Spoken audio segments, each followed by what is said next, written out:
disappearing invoices for Cintas on your portal. That's what we're going to talk about today.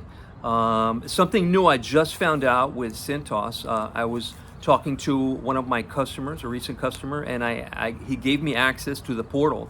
And what happens when you pay one of the invoices that you have, you can pull a copy of the invoice on your Cintas portal.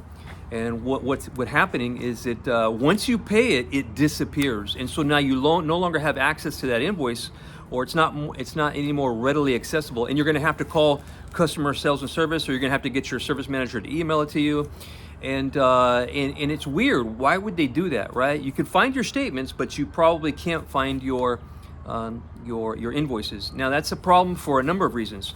Number one is that that's where they're going to give you your price increase notice. And if you notice it and you look at it and you compare the size of the price notice increase, it's like a 5.5 font. I think that's a legal problem because it's really not that big. You're not aware of it. You're not going to see it. And so basically they're getting rid of the evidence. That's the first problem that I see with this. The second problem is that it's harder to manage your account.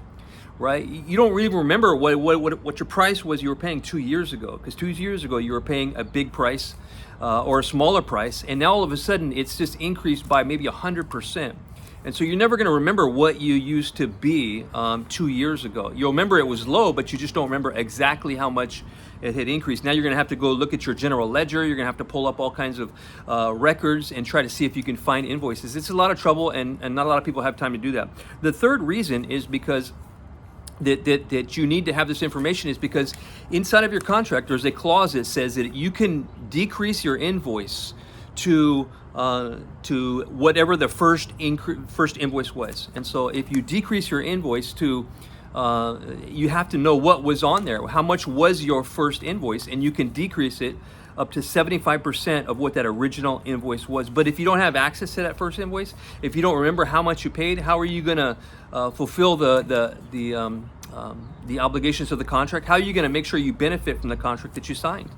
And so that's why I say that you should save all of your invoices. You know, download them, save them to your computer, and you'll be able to manage your account a lot easier.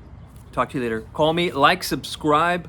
If you got any questions, pose them. I will answer them the best I can.